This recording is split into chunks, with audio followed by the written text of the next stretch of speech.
The Washington Redskins found out early in 1988 that the only thing tougher than winning a championship is defending it.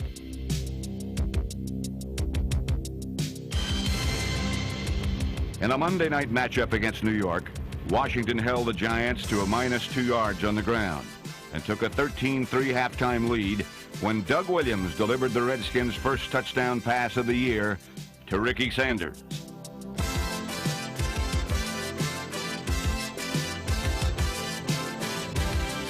But uncharacteristic Redskins mistakes allowed the Giants to score 21 unanswered points in the second half to win 24-20. As champions of Super Bowl 22, everyone aimed to beat the Redskins. But the factors that did Washington the most damage were mistakes and injuries. Still, on the season's final weekend, they battled the AFC champions to the wire. Perfect pass by Doug on that one. Snap, Williams, play action fake. Looking for Sanders, going deep. Got him down there. Sanders at the goal line. Touchdown! Washington Redskins. With seconds remaining, Washington lined up for the winning field goal. It spots the 19-yard line. A 29-yard field goal attempt for Chip Lohmiller.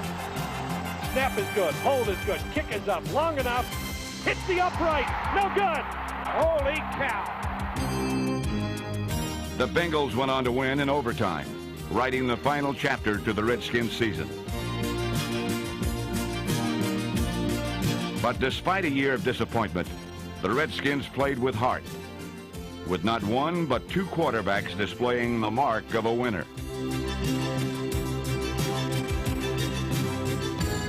There was the youthful exuberance that promises a winning future,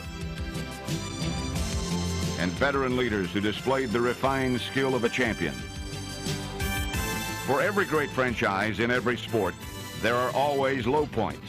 And with a talented organization like the Redskins, they are only temporary. The Redskins won Super Bowl 17, lost Super Bowl 18, won again in 22. The Redskins and their fans know the team will rebound in 89, as an aggressive approach to the free agent market and draft have again provided high expectations for Coach Joe Gibbs and the Washington Redskins. Over the past 6 years, no team is better playing after Monday night games than the Redskins. Joe Gibbs' teams are 13-1 in Sunday games following Monday nights. But that record was severely tested in Washington's home opener against the Pittsburgh Steelers. For the whole ball game, man, I start kicking their butts from right now, all right? Let's go, babe. Right now, let's go.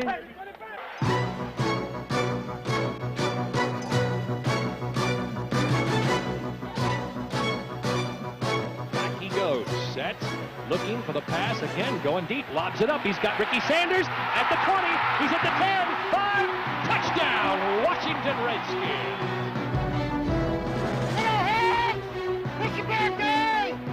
Washington twice rallied from 9-point deficits in the second half. Rookie running back Jamie Morris and the Redskins rolled up 515 total yards, their highest regular season total in 5 years.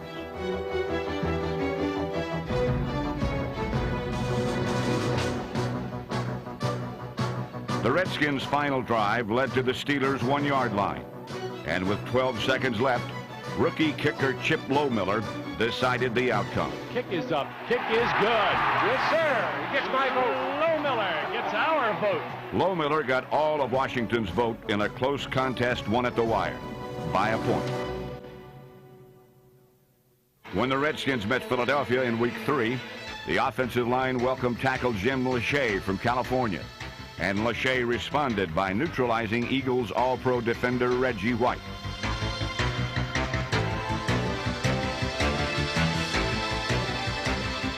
The Redskins' counter-gap series was as effective as ever, as Washington broke on top 14-0, then held on to win their second straight 17-10.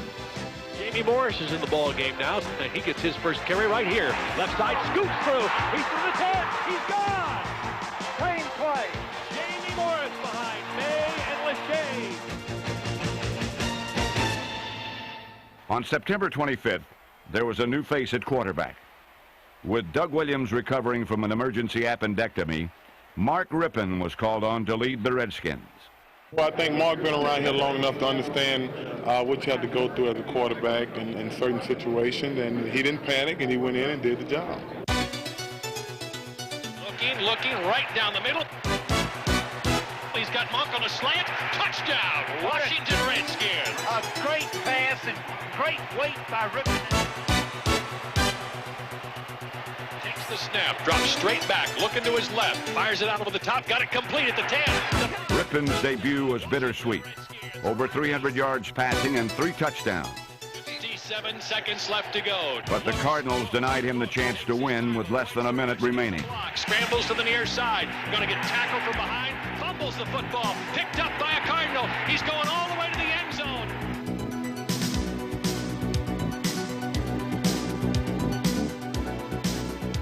I know there's a lot of expectations for the quarterback here, so I think from my standpoint there is a lot of pressure, but I always had a coach in high school who used to tell me that pressure is a chance to prove yourself, and given a pressure situation, that's what I look forward to, an opportunity and a chance to go out and show what I'm made out of. Mark Rippon's supporters include head coach Joe Gibbs and Doug Williams, who remained on the sideline while recuperating from surgery. These two men were instrumental in helping Rippon over the rough spots, and there were plenty of them against the visiting New York Giants. Rippon going to get sacked for the first time today. Fumbled the ball, picked up by Harry Carson. Going to the 20, and then pulled down there. Green zone, 2 on, cover him going in. Encouragement. That is what Rippon could count on, not only from his head coach, but from Doug Williams. Exits out of 10. In a league full of quarterback controversies, theirs is a mature relationship. Their goals are not to prove who's better, but simply to win. Still, Rippon struggled. But as he learned earlier in his career, pressure is a chance to prove yourself. Rippon seized the opportunity, rallying the Redskins to within a point on the strength of 2 touchdown passes to Ricky Sanders. Play action fake. Oh, he's got a touchdown. Got him wide open. It's Sanders at the 10, the 5. Touchdown, Washington Redskins. Sanders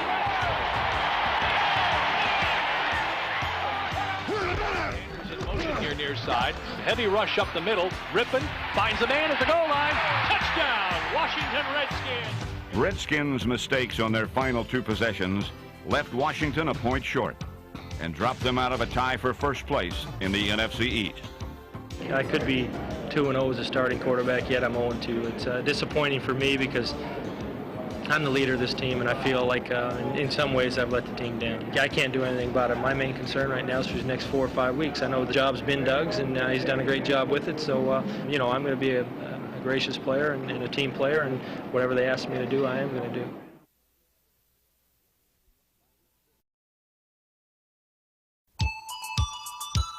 By week 6, Washington looked to get back into first place against the Cowboys. The passing game was still on target, no matter who was pulling the trigger.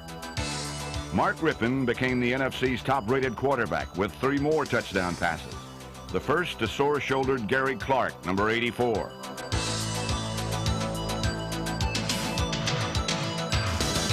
Rippon could hardly be asked to carry the running load as well, although he certainly seemed up to the task. On that Sunday, Kelvin Bryant went all the way at running back and responded with 200 total yards and 3 touchdowns. As the Redskins rocked Dallas 35-17. When healthy, Kelvin Bryant gave every indication that he may well be the NFL's most versatile running back.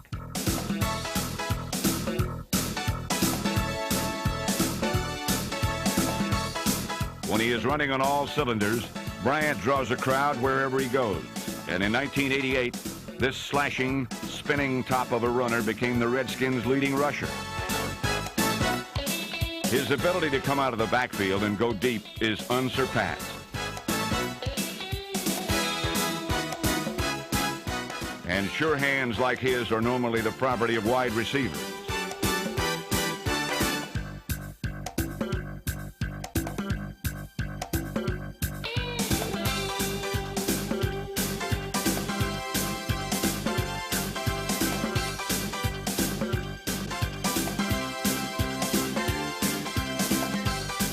As the Redskins look to 1989, they will rely on the truly special skills of Kelvin Bryant.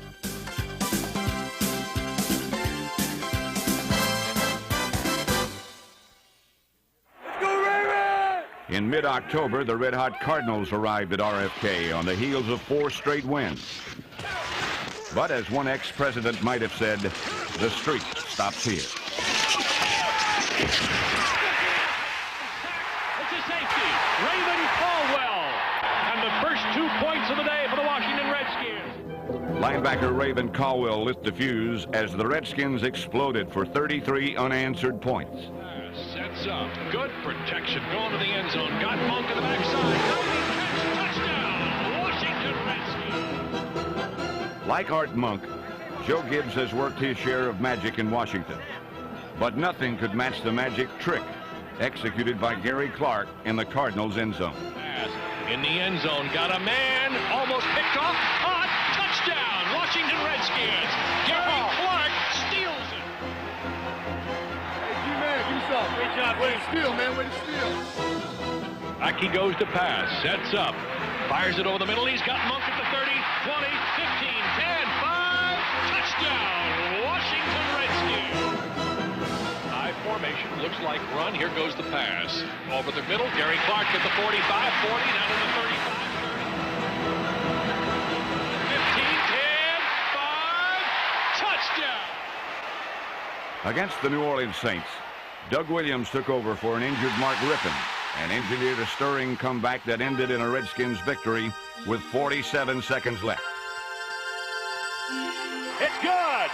Miller from 23 out wins again. Washington's final celebration of the season occurred in Philadelphia in Week 14. There, they showcased the emotional pitch that stretched their talent level, even though they were out of the playoff hunt. In the end zone, wide open, touchdown, Washington Redskins. It's Ricky Sanders in the end. Washington took a 7-3 lead, only to fall behind by 12 points. But their resiliency was evident in the 4th and final period.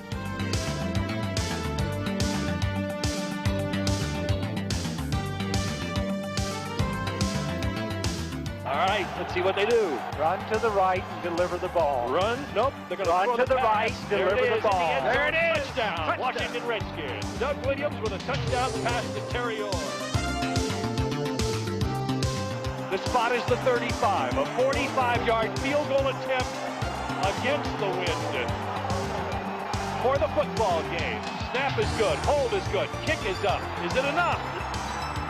It's good! It's good! Low Miller from 45 yards out. The Redskins mob onto the field. While it wasn't the Super Bowl, the victory showed the Redskins' character of the 1980s. The character that will show itself again in the upcoming season.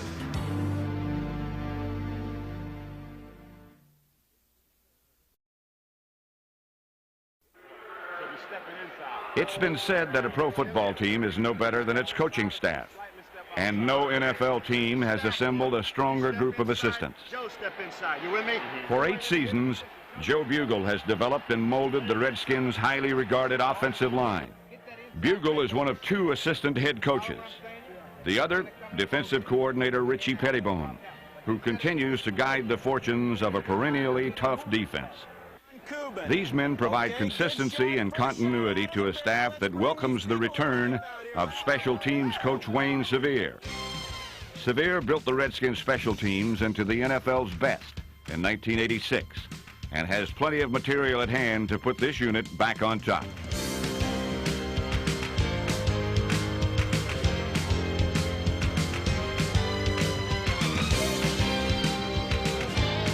Aggressive youngsters like Kurt Govea, Reggie Branch, Dave Harbour, and Greg Manuski improved throughout the season, but they could not overcome the instability of 4 punters, 2 snappers, 2 holders, and 6 punt returners. Wayne Sevier will be back to oversee the Washington special teams and restore past glory with the kind of results expected from every Redskin. All they want is results. That's all they want. That's all you got to do is get them.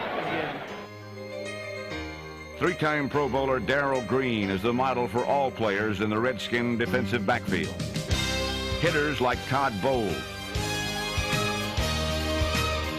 Alvin Walton, and safety Clarence Vaughn.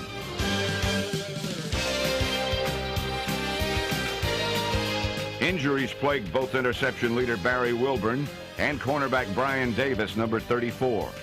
But both will be back at full strength in 1989, as will Alvin Walton, number 40. In just 3 seasons, Walton has established himself as one of the hardest hitters of this unit and led the team in tackles for the 2nd straight year.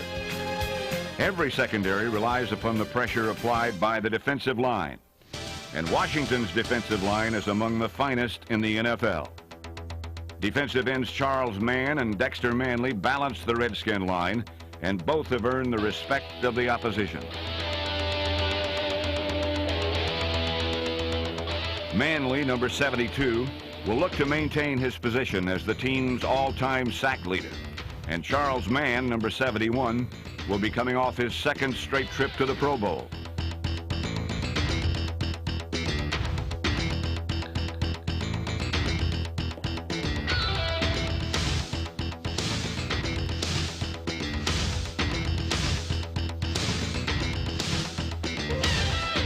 In 1989, the Redskins bade farewell to defensive tackle Dave Butts, number 65, who established a team record by playing in 203 games. Sometimes the forgotten man on the Washington line, Darrell Grant, number 77, will live in the memory as the Redskins' only defensive lineman to register over 100 tackles in a season. Dean Hamill and Marcus Cook, number 74, provide depth to a defensive line whose future is as bright as their past, with the addition of youngsters like Tracy Rocker, Fred Stokes, and Curtis Maxey.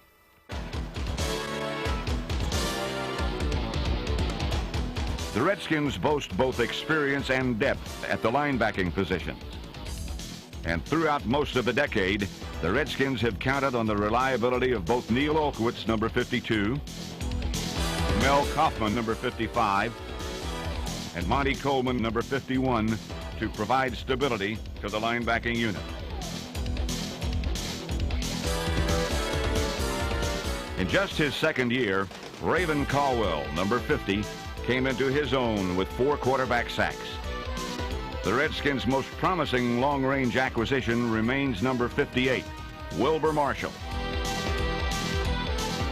Marshall applied his considerable skills from the right inside position and became a force against the run and the pass. Pass coverage has become as important as run support for a linebacker, and Marshall leaves nothing to be desired. Wilbur Marshall, yet another example of the Washington Redskins' promising future. No unit saw greater changes than the Redskins' offensive line. Injuries and the addition of All-Pro Jim Lachey led to a realignment that saw 7 different starting lineups over the course of the season. The right combination began to gel in the final 5 games. Jacoby, Grimm, Bostic, Raleigh McKenzie, Jim Lachey, and first-time Pro Bowler Mark May allowed just 2 sacks, and their 24 total sacks allowed were the fewest since 1972. This kind of protection allowed Redskins quarterbacks to set their sights on a formidable group of tight ends. They include Don Warren, number 85, and Craig McEwen, number 32, who doubles as an H-back in Washington's sophisticated offensive scheme.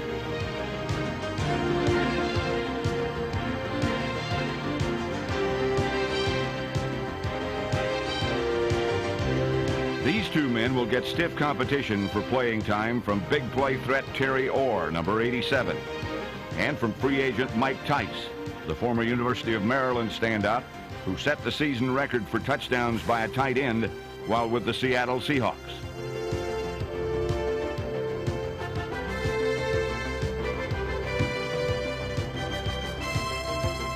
While Tice aids the passing game, 2 other new faces figure prominently in the rushing attack. One is Gerald Riggs, a bull-like force who is second to only Eric Dickerson in rushing since joining the NFL in 1982. Unlike Dickerson, Riggs prefers to go through tacklers rather than around them.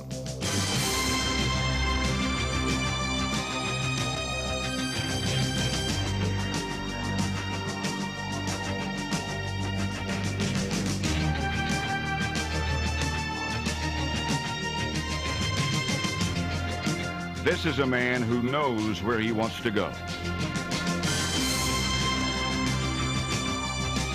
Complementing Riggs is Ernest Biner, who impressed the Redskins firsthand with his ability as a runner and receiver.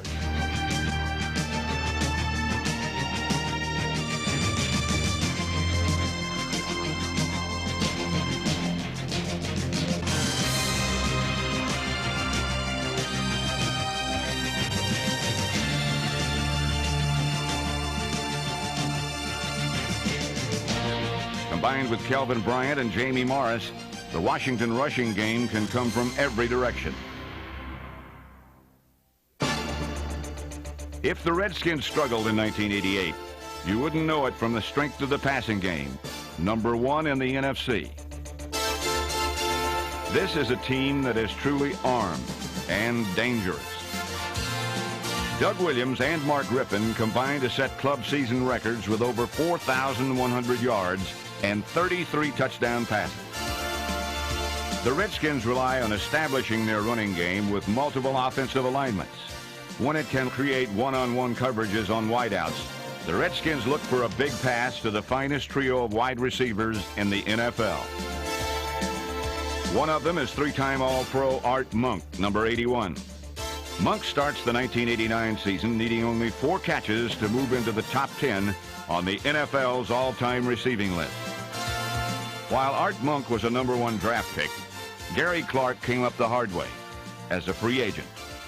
Signed in 1985, Clark has averaged 65 catches and over 1,000 yards per year.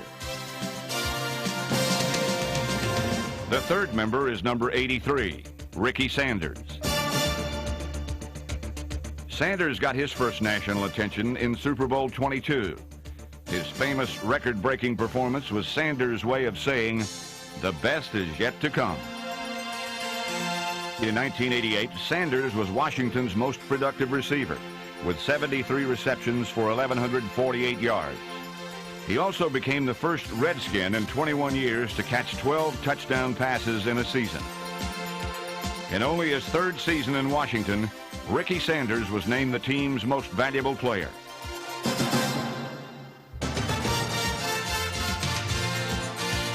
The Redskins are blessed with many talented players and coaches. A well-respected sports organization which has been a dominant team in the 1980s and will continue to be in the next decade. 1989 will indeed be a season of high expectations.